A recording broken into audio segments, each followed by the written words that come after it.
Welcome, welcome, welcome, my Be Health Empowered family, to another episode of Excuse Me, Doctor. My name is Dr. Melissa Clark. Please call me Dr. Mel. I am delighted to be back here with you once again this week to bring you the information that you need to be empowered when it comes to making wise health decisions, not just for yourself, but for your family, your loved ones, and even for your community. So, if this is your first time, if you're just now joining the Be Health Empowered family and being part of Be Health Empowered movement, please remember to hit that like button if you're checking us out on Facebook. And if you're checking us out on YouTube, please hit that red subscribe button. We really appreciate you for it. And if you're already a part of the Be Health Empowered family, you know the drill. You know that in order to do this each and every week, I have to have Miss Lila Mays and Mr. Wayne Bruce right here to help. It's an amazing week for everybody. So, hey, y'all. Hey, Hey, happy hey, hey. Monday. Happy Monday. Happy I hope everybody Monday. had a great weekend. I did. I had a great weekend. We I did worked all too. Okay. weekend, but it was still a great weekend. Yes, it Yeah. was a great weekend. It was beautiful here on the East Coast. So, I can't really complain at all. Mm. So Yeah, yeah, so this is a special episode, right? Um, indeed. we It we have is. one other co-host to bring into the studio, because every month we work with the Howard University Research Centers and Minority Institutions Community Engagement Corps. I have to take a breath every time I say that. Um, and the whole idea is to bring a focus on all the wonderful minds at Howard University and also all the great research that is being done, and think about ways in which the community can help inform that and also be educated by it. So, to do that, our co host from Howard University is Miss Karen Parker, who is project coordinator, community engagement, um, research centers and minority institutions program at the Howard University College of Medicine. Yes, I have to take another breath. Good Welcome, Karen. evening. I take a deep breath too, let me tell you. It's good to see everybody again. Hello, happy Hi, Monday, Karen. happy Hey, Karen, how you autumn. doing? All is well. We I was good? out We leaf good? peeping this weekend. It was fabulous. Wow. Oh Maybe yeah, we have it Oh, was one more week of beautiful. that. Yeah, it was gorgeous, Yep. especially as you went further up the East Coast. It was Yeah. it was breathtaking. Leaf It's the nice. peeping beauty and of fall. rooftop house music. I mean, what? There's nothing Ooh, better. There's nothing better. I love it. I agree. Love So Yes. that. yeah, we have an incredible show tonight, right, Lala? We do. Tonight, we're going to be talking about domestic violence part two because after part one, we had so many additional questions when we talked to Francesca Dalla Betta, the training and outreach coordinator at the DC Coalition Against Domestic Violence. And she helped set the table for us to understand the difference between domestic violence and intimate partner violence.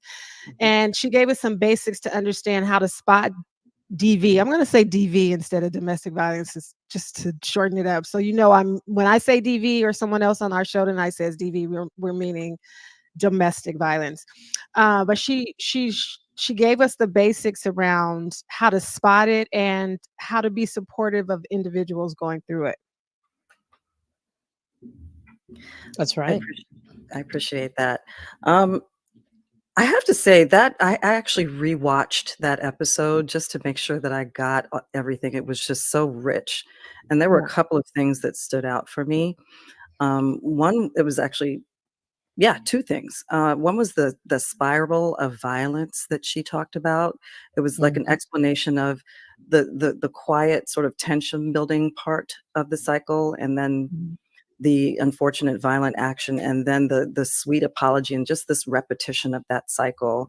And the other thing that stood out for me really was when we asked about what we could do if we witnessed something like this happening some around us, and we were very gently reminded that it's not a good idea to report witnessed DV without first asking for consent from the survivor. So, and the reason for that is that if it may be putting them further in harm's way. So I thought those were two of my major takeaways that I learned. Exactly. Yeah, those were big ones, Karen. That second one was a big one for me.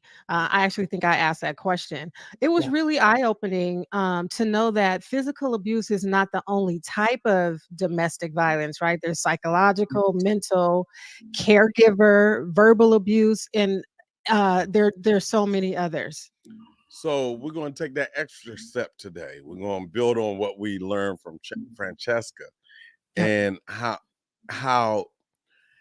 and hit on how DV manifests, like in Black and brown people, in Black and brown communities. We're going to touch on the role of the Black church. That seems to be in most topics today, the Black church, and who's even more at risk, who is the most at risk, and it may shock you who's the most at risk. Right. So yeah, we're going to cover that, all those things and so much more, because we have an incredible guest tonight who's going to help us dive into this topic. And I just want to remind the Be Health Empowered family to get those questions ready, get your comments in the chat as we go through it and things occur to you, because we're going to be coming to you just in a few once we get the conversation going with our incredible guest, who is Dr. Kesslyn Brade Stennis. She is the program director of the Master's in Social Work program at the University of the District of Columbia. And she's also executive director of the North American Association of Christians in Social Work. Welcome, Dr. Brade Stennis. And it's okay to call you Dr. Kesslyn, right? Please call me Dr. Kesslyn, please. All right, wonderful. Well, we love to start off with kind of learning a little bit more about you. So what are the areas of research that you work on in social work, and how does it pertain to domestic violence? Yeah, thank you so much for having me. I really have focused much of my work on the empowerment of women, actually. And under that deals with women's leadership and domestic violence, intimate partner violence. I've also done quite a bit of research on issues that impact the Black community, specifically issues related to crime and violence, and even issues related to gentrification and the impact of gentrification on faith communities. So those are like intersectionality pieces for me. Black women, faith communities, violence, and well-being. Yeah. So that's been my area of focus for quite some time. I love the empowerment, because like I said, we're all about that here. Yes. Thank you. Dr. Brade Stennis, welcome again. Can I just double check? You are a bison, correct? Absolutely, I'm a bison. I'm a quite over bison. And for those who don't know, Howard University are bisons. So we're bisons. 100%. I got my PhD in 2009 from Howard, and in 2006 I got my MDiv from Howard. So yes, I am a bison. Masters of Divinity. All right, look at you. She is a bison ×2, and we try to uplift our bison every time we are on. So welcome again. I wanted to just jump right in and find out what inspired you to do the type of research that you do, and also to formulate the START model for culturally competent domestic violence education and prevention. That's another mouthful. It is a mouthful. It is a mouthful. My work in domestic violence really started, in the early to mid 1990s, when I was on faculty at Oakwood, then college. We had written a grant for a training grant to support our students in understanding domestic violence and training them to be empowerers to empower the community. And so we received this grant, and we were working to develop, at the beginning stages, working to develop an effective research agenda that included training our students when almost the unthinkable happened. At least for me back then, it was unthinkable. In my faith community, there were 2 sisters who were killed in one domestic violence incident. Oh my God. And to say that it was devastating to my faith community is an understatement. The sisters, one sister had been in a domestic violence relationship, but those who were closest to her didn't recognize it as such, right? It doesn't, you don't come home from your first date with bruises and bumps. It doesn't happen that way. And so the family didn't particularly like the gentleman, but they couldn't put their finger on why, and they just didn't connect her experience to domestic violence. And when some of those connections were beginning to be made, the sister, first sister, was confronted her perpetrator. Oh my. And the mother just sensed that something was odd. So she sent the other sister to check on her sister. And in one incident, both sisters were killed. Wow. It was a double funeral. It was just very, very difficult. All of this is happening now at the same time. We got this grant and this situation happens. A few months after both sisters were killed, leaving a newborn behind, in essence. One sister had a newborn. We had a chance to have a conversation with those parents. And I know we're going to talk about it again tonight, but we read through a list of red flags or warning signs. And in hindsight, the parents were able to see so many of the warning signs, but they didn't know beforehand. Right. Because you have to have the context to understand. Yeah. Yes. And so, I just decided then that it was important for other faith communities to be aware, to have a knowledge, to have the language around intimate partner violence, domestic violence, and those are 2 different concepts, but we'll use them interchangeably tonight. And so I decided when I became a bison that this was the area that I wanted to study. I wanted to help other people in faith communities and those leaders have a voice surrounding this topic. And so that was, both of those kind of issues came about at the same time. And that's where my research in this area began. Okay. So from what I'm hearing, then START is particularly geared toward people who are in the faith community? Not necessarily. Okay. So Okay. the START model evolved from the research, that's funded research that we had. There were a team, it was 4 or 5 of us. And we looked at the findings that we had over this training the 5 local Alabama communities on this issue. And we said there's got to be a simple, easy way to empower people to do the work. And so we literally sat down on the floor in my home and came up with the START model, which evolved from all of the training. So let me just explain a bit about what the START model is. It can be used in faith communities, but also can be used in other areas. So START is an acronym for shatter the silence. There's so much silence around issues. Yes. So much silence. And so the S is shatter the silence regarding your own experience and your own reality surrounding issues of abuse. And then there's the T. So once you've done your own work, and that also includes doing work with a therapist, right? Doing work with your physician so that you can understand the impact. We'll talk about health, but shatter the silence surrounding the realities. And then T is talk about it.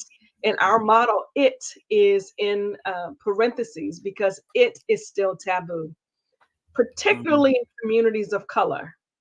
We don't talk about it So once you've done your own work, you begin to talk about it. And there are several exercises and processes that we use to encourage people to talk about it. Yeah, and I want to make sure we get back and talk about why that might be in communities of color. But keep going, because we got to get to that A. Got to get to Right. the A. So the Right. A is you're beginning. It's a scaffolding approach. The A is alert. So you're alerting the public, and there are lots of ways to do this. We talk about how to do it in faith communities. It could be having posters in your bathrooms, because sometimes restrooms are the only safe places, right? It could be having announcements made from the pulpit. It could be having Mhm. a special service in October surrounding domestic violence, DV. There are lots of different ways to alert. You're creating a safe space for people to begin their own process. Shatter the silence, talk about it, or alert the public. And then R is refer. The reality is, like your guest said last week, every opportunity to intervene may not be the best opportunity to intervene. And so it is important to refer to resources and specialists in this area. We don't want to put a victim or a perpetrator in harm's way. And I'll talk about perpetrators in harm's way specifically in our community. So refer to a person who has, or a resource that has the expertise, and then train. T is train. Continue Okay. to train yourselves and others. We don't know it all. We don't know it all. There's always evolving surrounding this topic. So shatter the silence, talk about it, alert the public, refer, and continue to get training. That's the Wow. that evolves. That is a wonderful model. Thank you for breaking that down for us. Absolutely. And I want to go back to that, the silence, right? Since that's kind of where it all starts, and the Yes. need to shatter the silence. What have you seen when you through your research or interaction with others around how we think about domestic violence, sort of the public's mindset on domestic violence? Where does the stigma come from, and what can be done to sort of change that mindset and shatter the silence? Hmm. Oh boy, such an important question, because there is so much silence around it.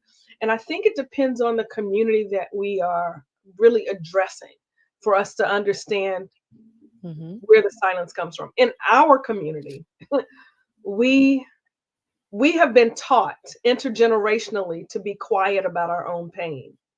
We don't Mhm. go to doctors.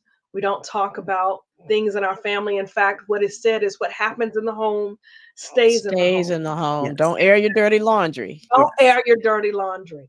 So Mhm. these practices for many years kept us alive. As when I say for us, I mean Black folk, African Mhm. Americans, kept us Yeah. alive. So keep your head down and just keep moving forward. Right? Silence. Mhm. The other factor that is really important for us as we talk about domestic violence is religiosity and spirituality. Take Mhm. it to God in prayer, Right. or take it to your clergy person who will take it to God in prayer. But other than that, don't air your dirty laundry. God sees, God hears, and God knows. And God does see in my faith tradition. God sees, hears, and knows. But God also provides you resources, people who are trained to help you and support you through. So Mhm. you don't have to be silent anymore. There are Okay. other factors that impact our level of silence. For us, there's one researcher talked about mourning, mourning, and mourning. mourning,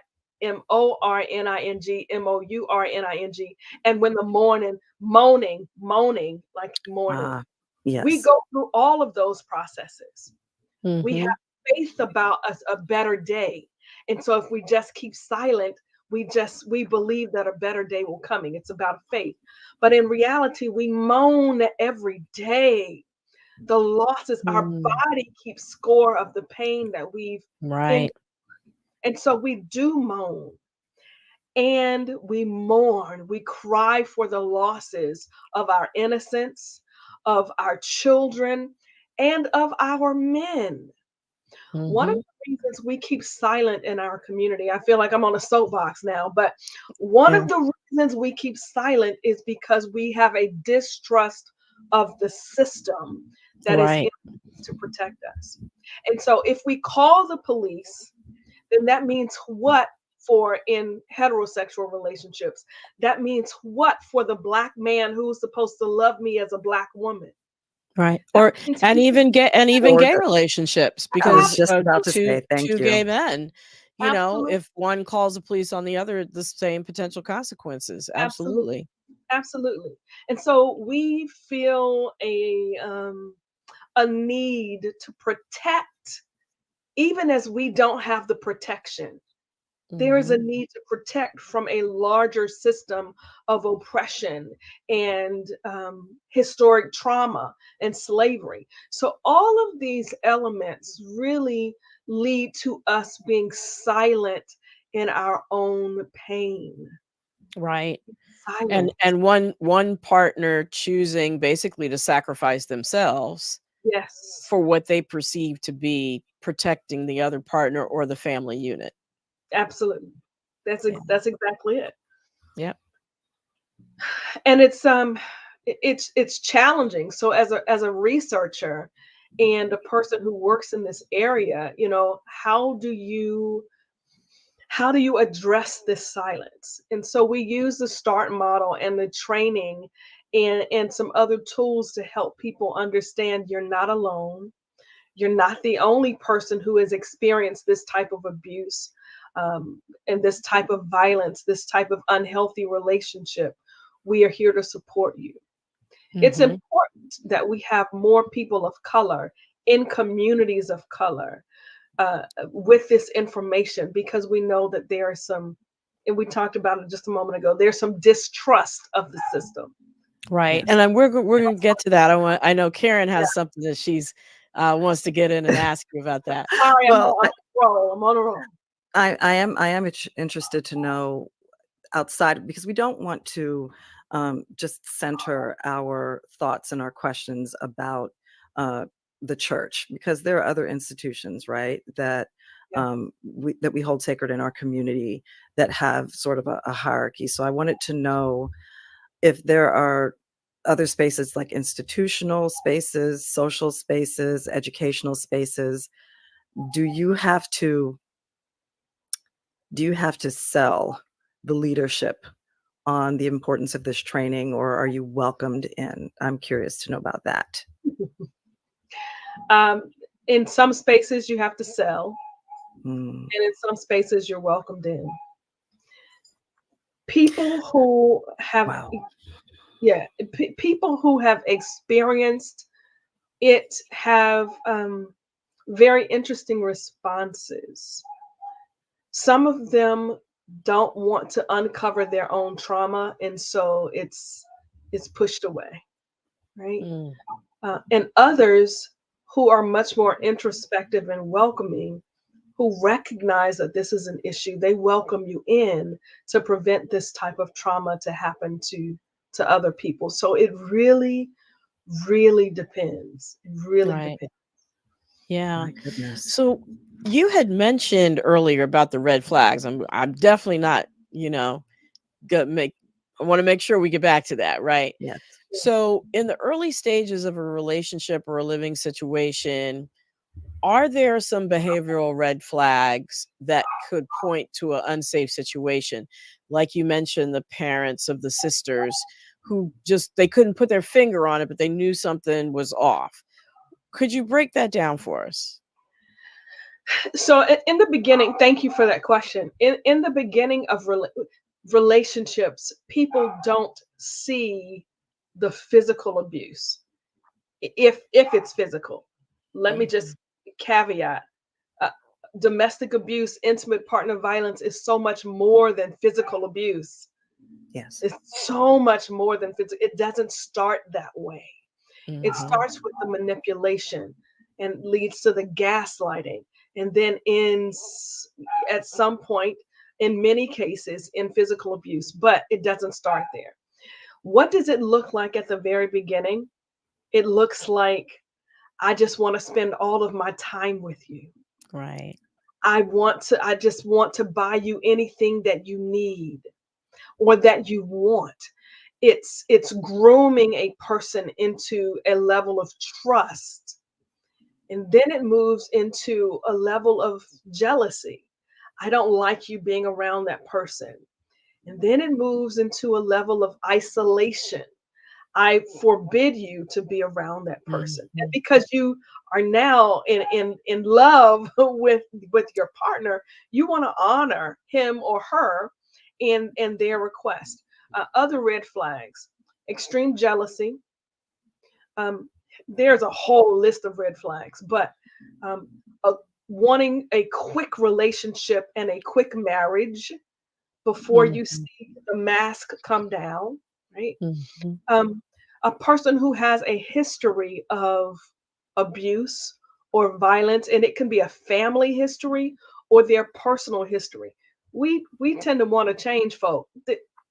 Yeah. The history is the history. Okay. Believe them when you see it the first time, right? Absolutely. A person who has difficulty maintaining a job. There's a reason they've been Interesting. let go. Interesting. A person who has very rigid beliefs about gender roles. Women should do this, men should do this. Here are the expectations. Those are all red flags. A person who has financial challenges consistently. A person who has connections or challenges with substance use disorder. Some of these pieces go hand in hand. So it doesn't always start with a kick, a push, a punch. It doesn't, not always. It doesn't start with a kick, a push, or punch. But there's a process to minimizing your personhood and building a loving, trusting, seemingly relationship with another person.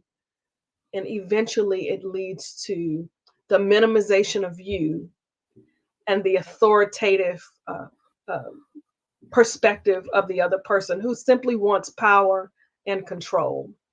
I was just And thinking that control, it yeah. sounds like control is all through there. That, and it sounds like a history of trauma, maybe.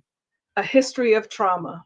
Absolutely. So Okay. many people are socialized to believe that certain behaviors in relationship are normal, expected, and if they're not there, they create that norm. Right? It's what they know. It's what they know. Right. And so you bring up an interesting point, in terms of the history. What stage in life do people start to experience domestic violence in their lives? I mean, it's may or may I was sort of surprised when I sat down and thought about this and read about it. It's not necessarily in adulthood, right? No. So we just talked about being socialized. You are socialized to family norms from birth. You can experience domestic violence. Domestic violence does not have to be just with intimate partners. It is within a home or within a relational situation. So even as a child, you can experience domestic violence. Child abuse within a home is a form of domestic violence. People are exposed to it from early on, but the data suggests that most people, the most common time frame in which people experience physical violence is 18 to 24. So as a young adult. Very young. But that does not negate the fact that you've been exposed to it for a very long time. You've experienced dating violence. It may look like, or dating abuse, it may look like emotional manipulation, financial manipulation. It could look like psychological games, gaslighting, minimizing your thoughts, your experiences. That happens earlier in life. So Yeah. by the time you're 18 and 24, it's Yeah. all acceptable. And can you define gaslighting for us? Because, you know, I've been in conversations where people didn't know what it meant. So please break it down for us. Thank you for that question. Important. So gaslighting is the process. It's a process of minimizing your own thoughts, beliefs, behaviors, expectations.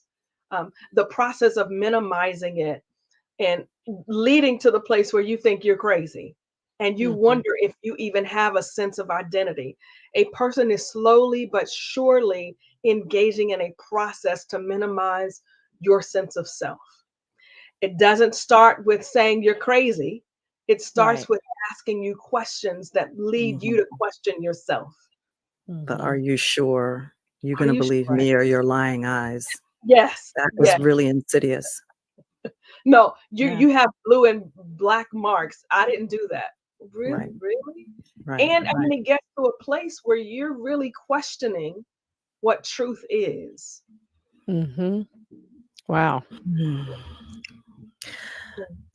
So I'm actually circling back to that red flags question. That sounds like a huge red flag, but then again, if you're in a situation where you are in a shared space, shared living space, and it's essential to have trust, how do you pick that apart so that it doesn't look like you're not being trusting? You want to be able to trust the person that you're sharing space with. I feel like that's the challenge. We have been, many women have been taught to not listen to ourselves, our thoughts, our beliefs. We're taught. I just read something the other day about how women are taught not to trust themselves. We are socialized to not Yeah. trust ourselves. So I want to counter that thinking. And I want to tell all of the women in this community, to thine own self be true. If it feels odd, if what you're seeing doesn't line up with what you're thinking and expecting, if a person tells you one thing and consistently what you're seeing and sensing and believing is something else, believe that.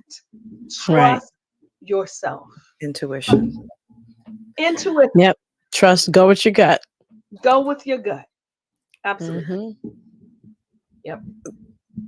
So, Dr. Mel, I have a little bit of a pivot, but if you've got another question, please go ahead, because I want to let that thought settle about intuition.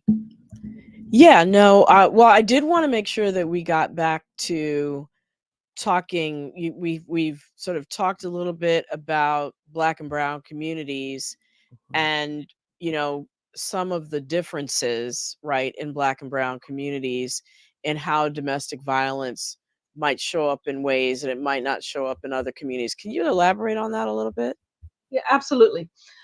So I'm going to start by saying that most homes are safe spaces. And I start there, pardon me. I start there because it's easy for us to pathologize Black and Brown families. And I don't want to do that. So Right. most Black and Brown families are violence and abuse free. So that's the foundation upon which we're going to build this house. However, the reported instances of abuse tend to be higher in Black and Brown communities. Now, that does not mean that it happens more often. It means that it is reported more often. Now, let's think about that within the socioeconomic context. People who have more to lose by reporting don't report. Right. Makes sense. Doesn't mean that it doesn't happen. Mm-hmm. Just means that they don't report. Right. Understood. So standing in the community, financial gain, their Yes. businesses. Yeah. Yes. Mm-hmm. Yes. Yes. So those folk don't tend to report as readily. And if they report to spaces that are deemed safe for them Mhm. to maintain their status, their position. In our community, when we do report, we are, gosh, how do we say that we risk more? We risk more. I talked about the moaning, moaning, and mourning, Mhm. Mhm. but we also risk livelihood, Of course. well-being. Black women are at a higher rate of incarceration when they report. Wow. We report, Even if they are the victims. yes, we Right. are re-victimized and re-traumatized when we report. We are more likely to go to prison. Black men, jail, prison, incarceration. Black men are also more likely to be incarcerated as it relates to domestic violence. Mhm. So when we report, the consequences of our reporting are traumatic, acute, and sometimes lethal. We also have higher lethality as it relates to domestic violence. We don't leave those situations alive in many cases. Um, we're killed. I mean, the instances are more acute. So for me as a researcher and someone who works in this area, it means I have to be very careful when I say tell somebody. You should tell somebody, but I have to also recognize what that means for this woman or this man who is being impacted. Mhm. And the need to have a safety plan. And the Right. need, absolutely, Right. absolutely, the Mhm. need to have a safety plan. Have a little money, have your cards, have your medicine, make sure that you are ready to go when you decide to go. Mhm. And have your Yeah. support circle, of course, and don't tell the person who's likely to break code. Right. Yes, yes, Yeah. yes. You also, I won't even tell that story. There, oh gosh, just be I mean, wise. we're here to listen to the stories. I mean, that's what this is about. I I was mean, I was in South Africa with with a study group, and there was a lady who came to me in essence. She didn't know me and my research, and I didn't know her. And she told me the story of leaving an abusive relationship with her 3 children, and she went to a clergy person. And the clergy person said, I can't help you because you're living in sin. She wasn't Wow. married to her abuser. He was Mhm. the father of her children, but she wasn't married. And the clergy person said, I can't help you because you're living in sin. Wow. This was South Africa in a wonderful restaurant, and we are both crying. Again, she didn't know my research, I didn't know her. And it was just validation of the call and the necessity to do this work and to create more safe spaces. Mhm. That's exactly what I was thinking. Yeah, who How do your work this creates work. more safe spaces so that people don't get that response. Absolutely, absolutely. It's a call for us to do more, specifically for people in our community. It's a call. I just looked at the clock, and if it's okay, just before we go to the audience to get their feedback, because I'm sure there's a lot of conversation. I'm so glad that you came back to the genderlessness of this, the fact that women and men can suffer just as severely in Yeah, this. There are no, so to speak, winners and losers here. absolutely. I And saw those a who really, are I'm sorry, go abused ahead. have been abused. Those Can you? who abuse tend to Mhm. have been abused. Abuse, So you're right. right. There are no It's a winners. cycle. There It's a are no cycle. winners. I saw just like with Dr. Melissa, we both did a deep dive on this, and I saw a stat that made me sort of double back and look at it again. It says unidirectional female to male partner violence. And so that is violence inflicted upon males from females in a study was significantly higher, or reported to be significantly higher than male to female partner violence. This was a study done amongst Black couples. And so the takeaway here is that regardless of gender, Black couples most often inflicted and sustained minor or moderate aggression, and there were no gender differences in the rates of physiological and psychological and physical victimization.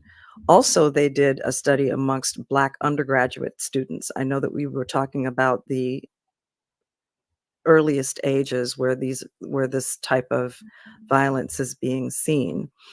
And again, there was a report that women tended to inflict more dating violence than men. So I wanted to know if you saw that across the board, given that you were doing research in various aspects in our community. Is this something that you found in your research? I haven't found it, but it doesn't mean that it's not true. And here's my thought about that. What it could mean is that we are doing a better job of providing spaces for men to actually say, yes, this happened to me. Mm-hmm. In the context of that research. In the context of that research, yes. Right. Mm-hmm. So men perhaps now are beginning to feel less shame surrounding sharing that this had happened to them. And I think that's positive. Early on in my own work, I felt the need to do some of that work with men who, in my study, felt shame about saying, yes, this has happened to me. Right. Mm-hmm. So it could mean that we are beginning to dismantle some of those gender expectations regarding or gender beliefs regarding abuse. I don't know. I do know that in some countries, the stats regarding male to female abuse and female to male abuse are very even. Right. And there are men who do talk about their abusive experiences as a victim. Right. Yeah. No, and I'm glad that we brought that out because I think it helps to let folks know from a balanced perspective this can go either way. I think though, the perception is that when it happens, men with physical violence against women, specifically physical violence, that it can be much more lethal just because of the difference in strength. Yeah. So I want to make sure that we bring back in Wayne and Lila to see, what kind of questions or comments are going on in the chat. Welcome back. Thank you. Hey. Hi. Ahead, so what you Lila. got out there? Yvonne asked a really interesting, Yvonne, one of our regular Be Health Empowered family members, asks, how do you handle, Yvonne will paraphrase this, but how do you handle an abuser showing up at the job? Great question. That is not an unusual occurrence, unfortunately. Remember that this is about power and control. Right. And a part of showing up at the job means I'm putting you at risk of losing your job, losing your livelihood, so that I can control you. Right? Mm-hmm. So how do you handle it? It is really challenging for people sometimes to go to their human resources office. But in this case, it may be your best protection against someone showing up at your job. So you can put them on notice. And then human resources then provides a bit of a buffer and a safety for you. That would be something I would encourage folk to consider. As a follow-on to that, is there any sort of negative experience in your awareness? You know, people might be concerned about doing that very thing again because of our history of going to human resources and finding out that human resources is really there for the company, not for you. Right. Yeah. There are some laws in place to protect you. Okay. I believe it's Title 9 is there to protect you. The I've forgotten the Clery Act is there to protect you. So there are certain legal pieces that are there to protect you. And you know, if you feel comfortable, you can always call 911.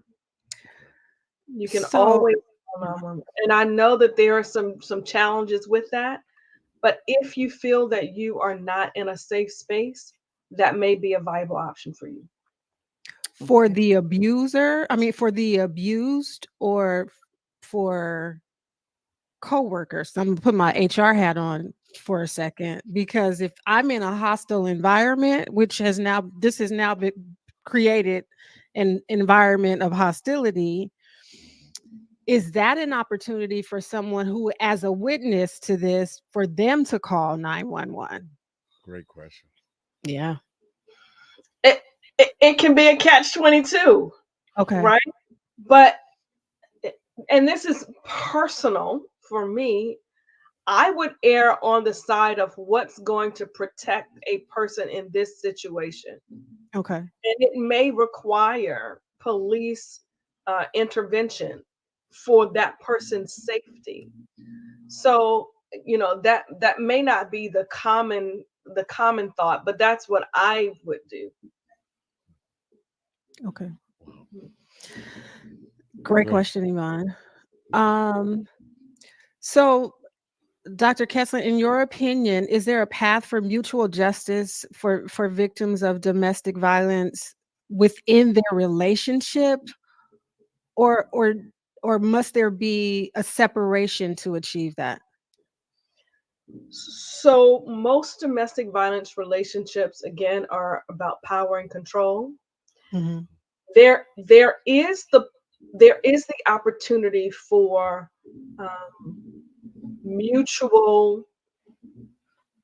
mutuality, mutual justice, but you can't start there. I would not start with that as the goal. I would start with the person. What does that mean, though? What do you mean? So in reality, you are wanting the victim to be safe. And because this is a power and control scenario, they can't be safe in the same presence as the person who has traumatized them. So you have to focus on their safety and well-being separately first, and help for the person who is the abuser. And that person's going to require some therapy. Both actually will require some therapy, independent of one another, and a sense of awareness, introspection. How did I get here? What are my triggers? For both. How to do your individual work, and perhaps in the end there's some coming together. But I wouldn't start there. I just wouldn't start there. So not in a situation when there's one person who has more power and control over another. So I have a few questions.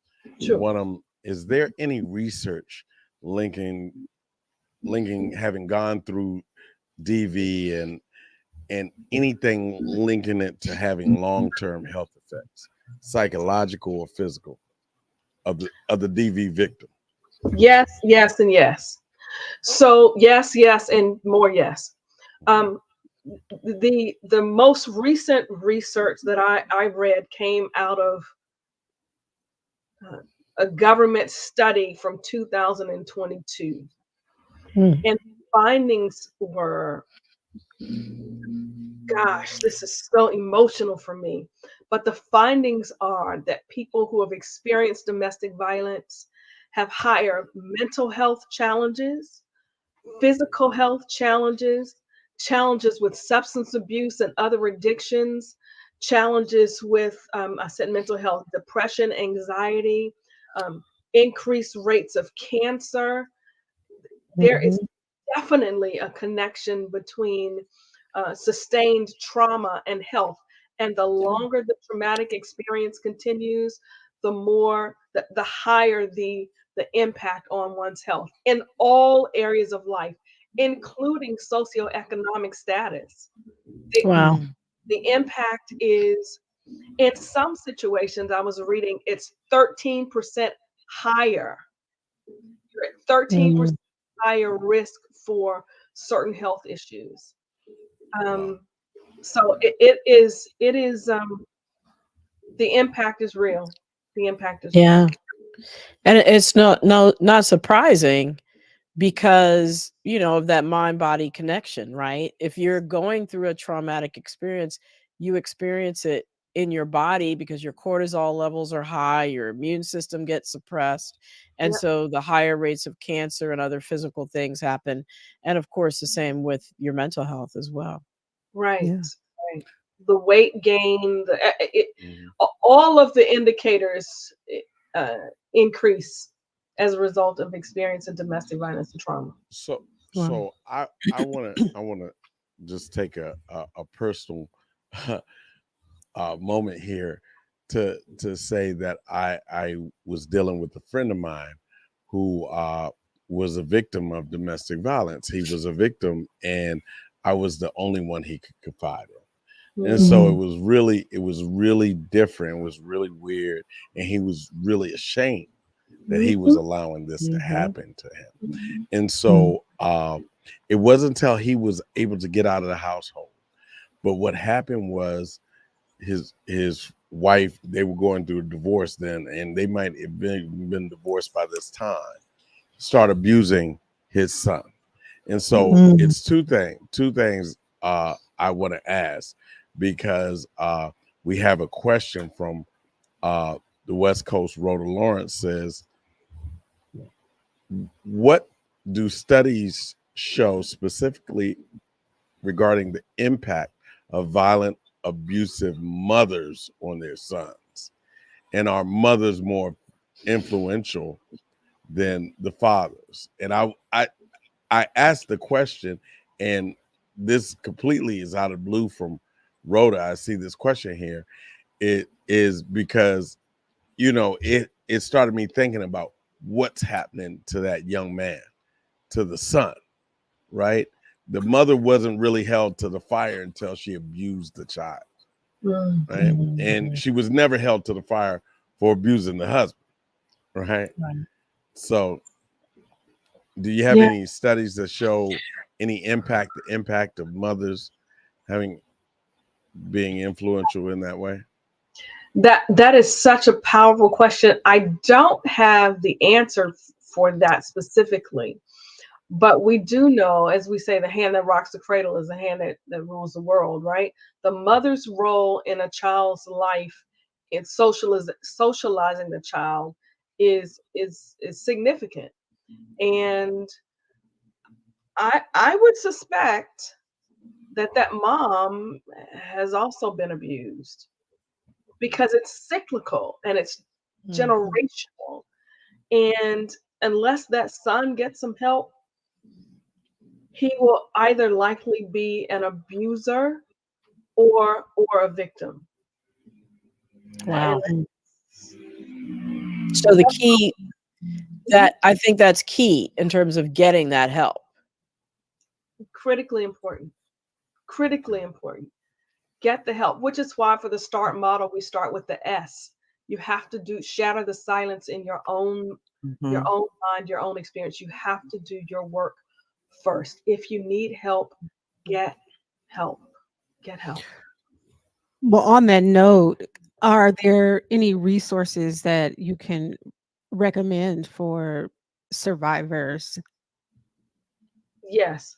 So I'm gonna leave the domestic violence helpline, because they are the storehouse, the warehouse for all resources, and they can direct you to where you should go.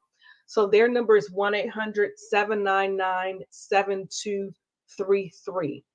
1-800-799-7233. There are also agencies and organizations in your community. I live in an area of Maryland, and we have a domestic violence hotline here. If you call um, 911, they can send you to where you need to be if you're in a crisis situation. There's the Women's Leadership Resource Center. There's the Coburn Place. There are lots of um, resources for you, but start with the domestic violence hotline, 1-800-799-7233. And we'll put that in the chat. Yeah, I was gonna Yeah. say Absolutely. I think, do we have time for one more question? 7233 is safe, isn't it? Safe, yes. Okay. Yep. Thank you. You're welcome. Unfortunately, we do not. Wow. Well, this has been incredible. Thank you so much, Dr. Kesslyn. And I want to give you one moment to just tell people where they can reach you on social media. And you also have a podcast as well, right? I do have a podcast. Yes. Thank you so much for having me. It's been Yeah. wonderful being here. Thank you. So in my other life, I help people do research because I understand the impact that research has on practice. My research area is domestic violence, and so I get to do this. But I want to be able to help other people do research. So I'm a doctoral coach, and I can be found on social media, some of the work that I do, just through my name, Dr. Kesslyn. LinkedIn, Facebook, Instagram, wherever else there is, YouTube. I am Dr. Kesslyn in all places. And I share information about how to help people get in, through, and out of their doctoral programs so they too can use their research to make a dynamic difference in the world. Wow. Well, thank you so much for being here. Thank you. you, Karen, for helping put this together. And thank you, of course, to Lila and Wayne for bringing the questions from the wonderful Be Health Empowered family. And until we see you next time, remember everyone to be wise, to be well, and to be health empowered. Thank you so much for joining.